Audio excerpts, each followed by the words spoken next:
If you may, can I ask a question? Yes, please, just let me know who you are and ask away. Yes, I'm Inam, and I'm a life and leadership coach, and I have a long experience in working with the humanitarian sector. I really would like to ask how we can establish a safeguarding policy if we are talking about a project that it has some political aspect. Thank Oh, you.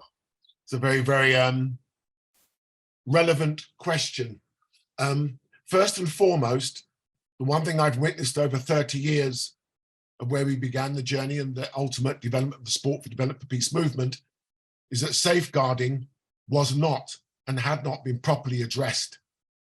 Therefore, the very young people and children we wanted to empower and give improved life chances were, in fact, because of the political considerations and the lack of a global safeguarding framework, policy, and covenant that we all signed up to, we were in fact contradicting the very essence of this movement. UNICEF, under a significant number of global pressures that were brought to bear, and I have to say and honestly admit to you, some quite unacceptable examples of where children and young people were being abused through the Sport for Development projects and programs, that there needed to be a global safeguarding covenant, protocol, and policy. We've based our safeguarding recruitment, engagement, and deployment of social coaches based on a global covenant, but we also have applied what we have in UK law and other continents. And that is why we felt the fast track module was an attempt to bring all leadership approaches under one collective, quality assured and evidence-based approach.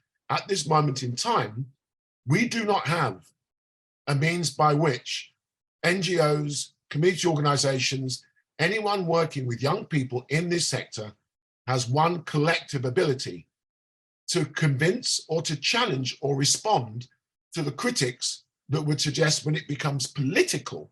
So for example, the workshops that we've hosted this afternoon or today, depending on your continent and time zone, has identified young girls and women as being significantly vulnerable. One of the unacceptable consequences of COVID and lockdown is the abuse of young girls and women, and I might add, young boys and men. It is not exclusive. The fact that young children sell their bodies or sell drugs because there is no educational hope or opportunity, and poverty becomes the motivating factor. We need to ensure that all projects and programs and individuals working with children and young people have a safeguarding policy. That is the fundamental first and foremost requirement of becoming involved with this movement and this offer. So for example, nobody can just become a single social coach engaging with our work and our platforms. You have to be recommended by existing organizations. That quality assures and provides the first all-important safeguarding criteria of due diligence. It is not an ideal situation at the moment, and it's for that reason we're hoping by this effort to try and improve it. It is geopolitical, and that's why we've taken so many years before we decided to share this opportunity.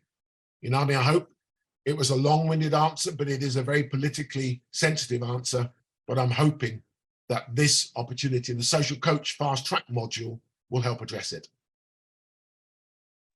Thank you so much, but it is still a challenge because we can make a collective policy within the humanitarian, let's say, sector, within the leadership community, but it's still when we deal with the government, because, you know, the best and the most important thing for me, the safety of the beneficiaries or the targeted people that I'm working with. If I'm going to put them at risk, no, I would prefer not to increase, okay, the vulnerability, okay, and put them at risk with the government. So this is why I was asking this question. If within my organization there is a policy for safeguarding, but how about the government? I don't know. I don't know if there is a means, okay, that help us to assess how the government going to react about certain topic when we tackle it. I think that's why, Name, the fact that we can bring collective efforts from around the globe into coherent reports, policies, and submissions. I regularly engage with government forums, but it's until civil society, as it's termed and named, provides compelling evidence, data, and impact, and then challenge it. The UN, as the global institution it is supposed to provide that challenge, but we have to give them the evidence. So the Center for Human Rights, the Center for Sport and Human Rights, is one of the new iterations of UN offices that we're certainly lobbying, but we need the data, we need the evidence. And when there is a challenge, we have to be able to push back and hopefully suggest how things are improved. Sorry, Nama, you wanted to respond.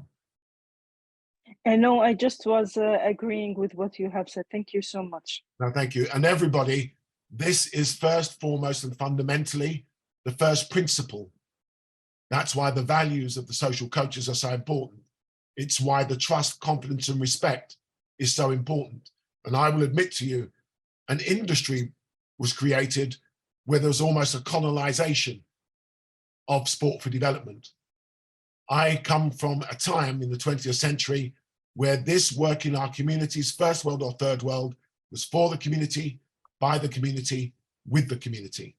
That is what it must return back to. You can police and safeguard in a community if you're all responsible to and for the young people and children in that community. So the term "the village brings up the child" means our community bring up our youth. So it is a first principle and something that fundamentally has to be got right.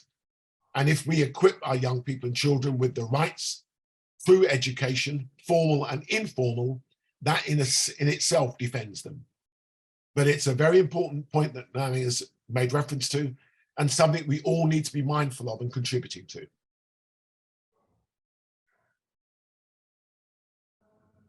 Yes, Michaela? Or Jackie? Michaela's got the brightest smile and she's raised her hand. Shakira. Maybe I've got your It's did I get your Shakira. number? Shakira, I'm sorry. Yes. Okay. I want you to advise me, if at all, sometimes when you start training children, they will show that they want what they are doing, and you see one of them is very talented and he loves whatever he is doing. So you have to contact the parent, but sometimes it starts missing. So you try talking to the child and he tells you that my mom doesn't want me to come and play netball. So when you try to talk to the parent, she says that my child will not play netball, yet the child is showing the passion. So which advice can you give me? The parent is resistant and the child wants to promote the talent. Find out the parent's passion. They must have either sport or the arts or some cultural activity as their passion. David talked in the breakout session about how they engaged the community and they communicated their work and shared their message to the community. That's by having events. So find an event that will appeal to the parents and then invite them to become social coaches and then invite them to be part of the delivery of the netball or of the activities that you're wanting to deliver. When you discover someone who shows great talent, it also helps to be able to think of you about your approach. But I believe it's all about engaging the parents as part of your effort. So as they see and share the journey, it isn't a hard sell. It's simply they are now seeing through their children or their potential young talent, someone that could go on to inspiring not only their communities, respect and hope for their families, but then inspiring the societies and the country that may well go on to represent. So early engagement is the key. Jackie? Yes. My question does not go only to you, but to all the people who are in this meeting. I don't know whether they can hear me or whether they can get the question. We saw the number of the children who are out there who are not getting education, In general, I'll say that they are dropouts or they don't get education. And to my question goes like, to what measures do they think of so that this number of children can be decreased in at least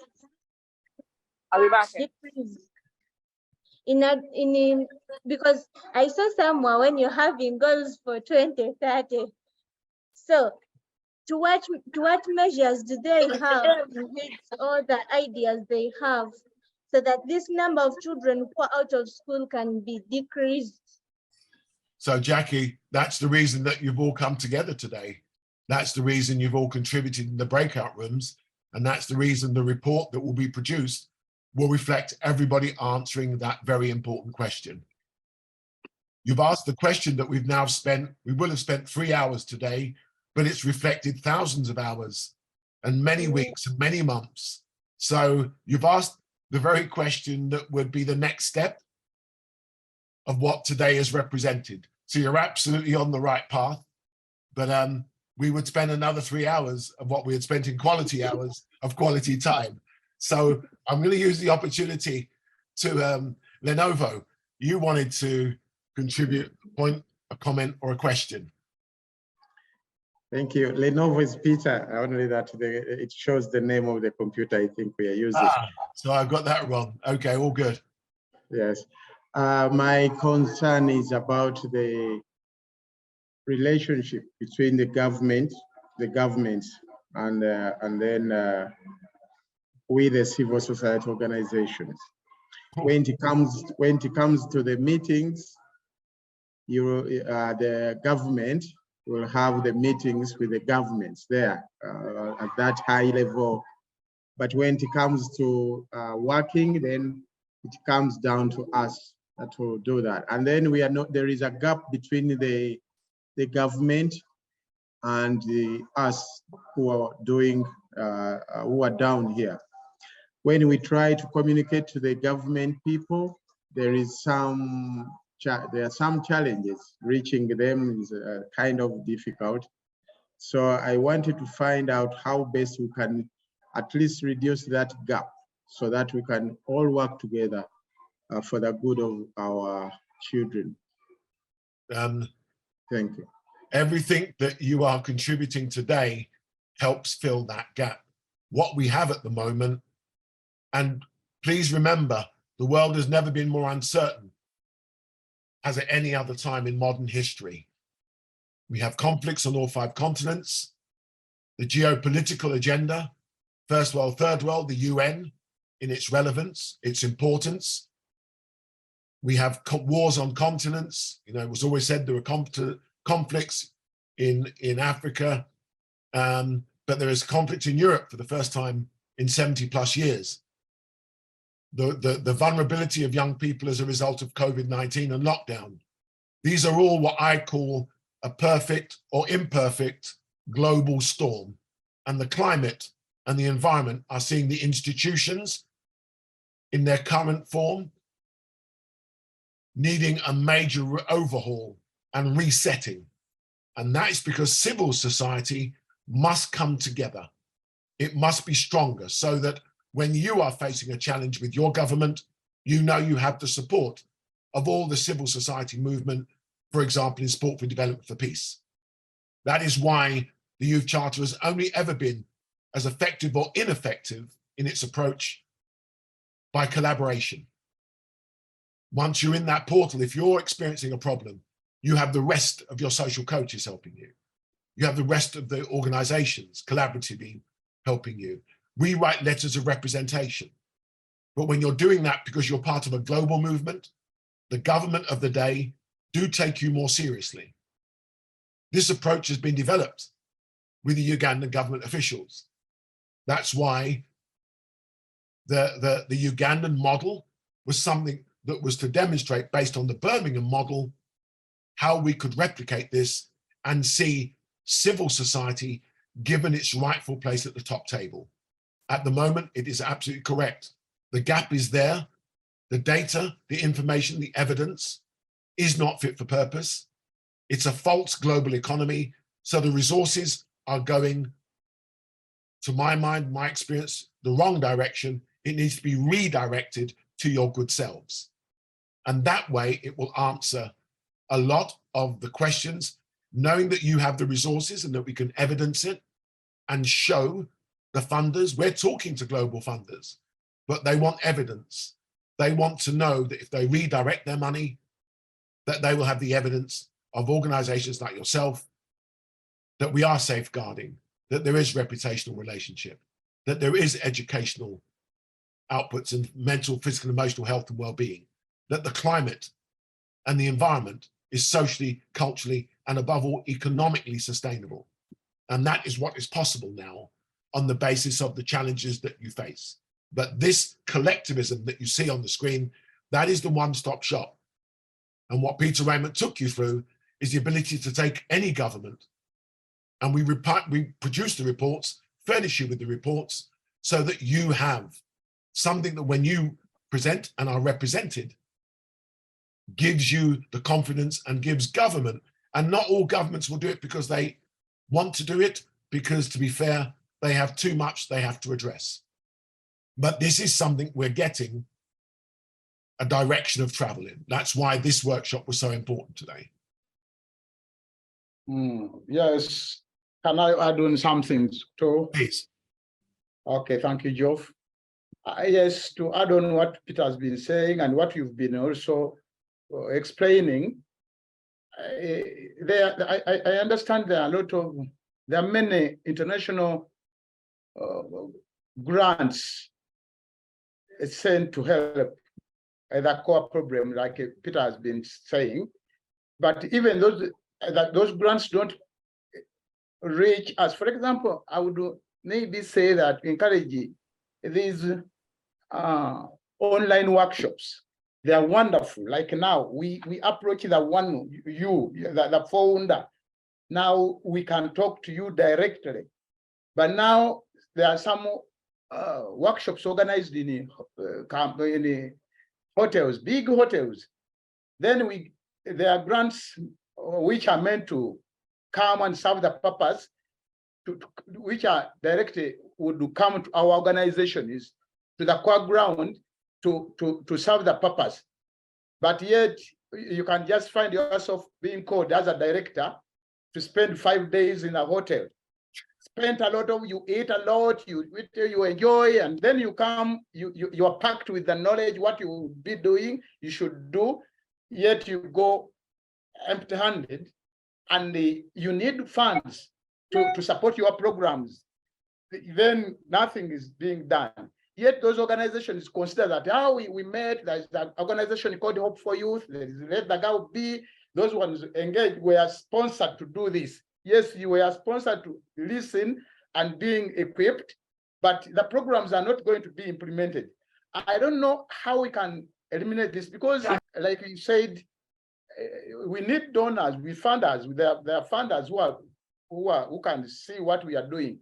So I would say, I don't know if we get a chance like this one to get people like Geoff, who could do at least support the organizations on the ground, because there's evidence of what we are doing, but sometimes we get stuck and our programs are not going well.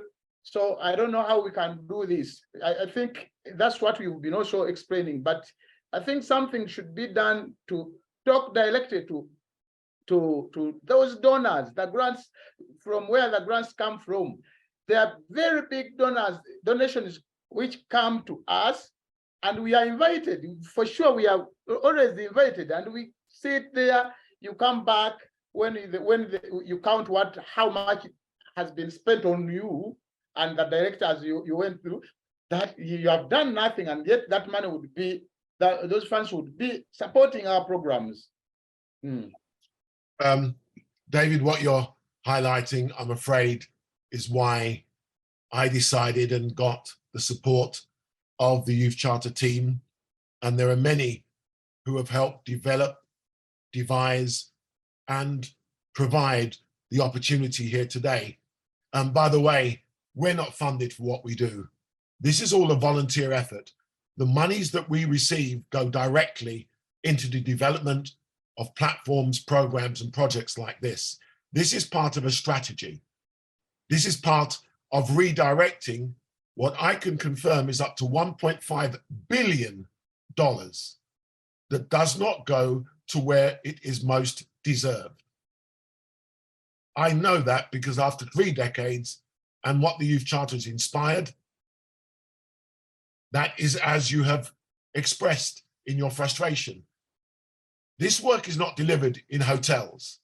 This work is delivered in the community, for the community, by the community.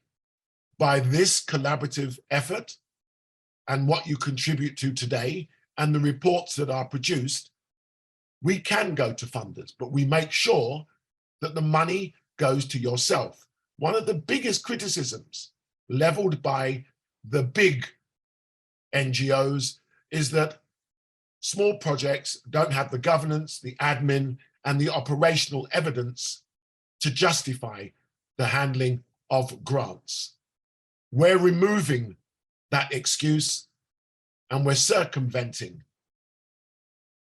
that block, that wall, by providing this interaction. This is, as I've said, is for those who are voiceless, those who have not had the opportunity, and those who aren't being given the resources, in order for what I would like to see, a redirection of the money that we have inspired to where it matters most. But it is something we are well aware of, and it's for that reason we've produced what we've produced.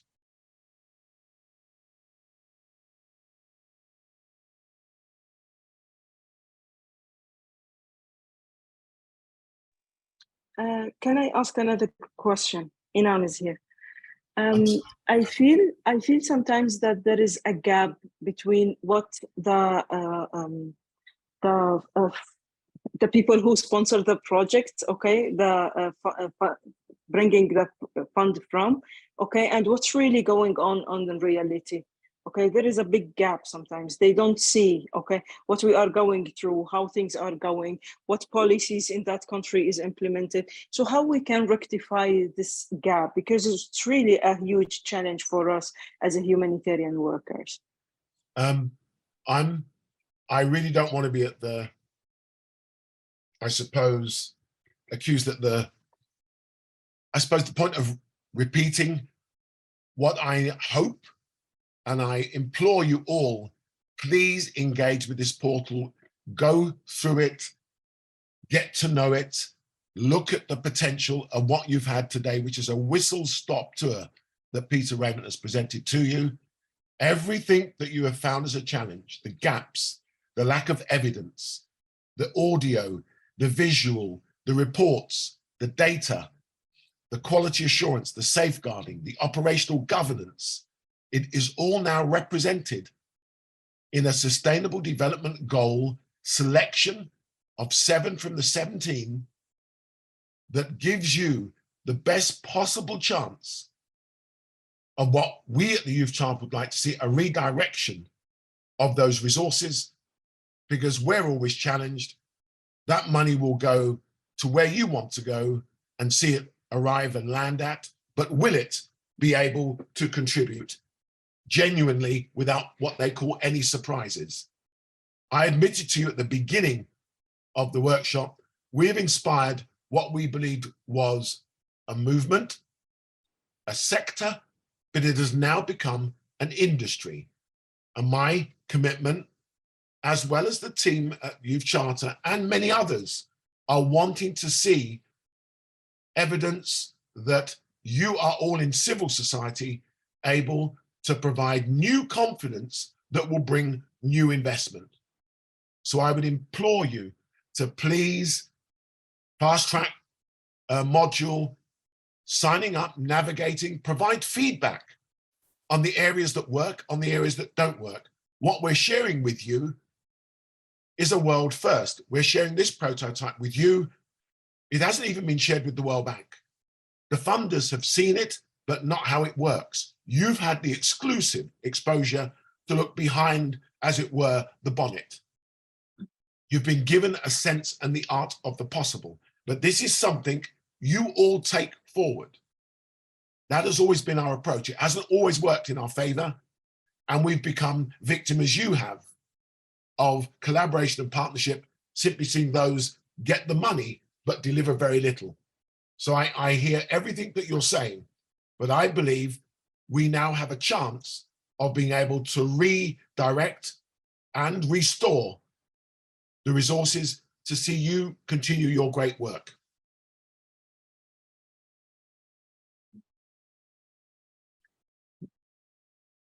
We've now got 10 minutes and I want, sorry, we have, please be quick because we're going to summarize. I'm now clear, but I'm wanting to make sure everyone has their chance to ask, seek response, or hopefully get some confidence that we are moving in the right direction. Thank you, Dr. Jeff. I'm Moses. Okay, Moses.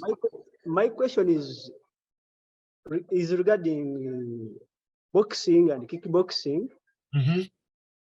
It has been like for decades, it has not been performed well in schools. Very many people have talents, but because of the safeguarding, people don't allow their children to practice.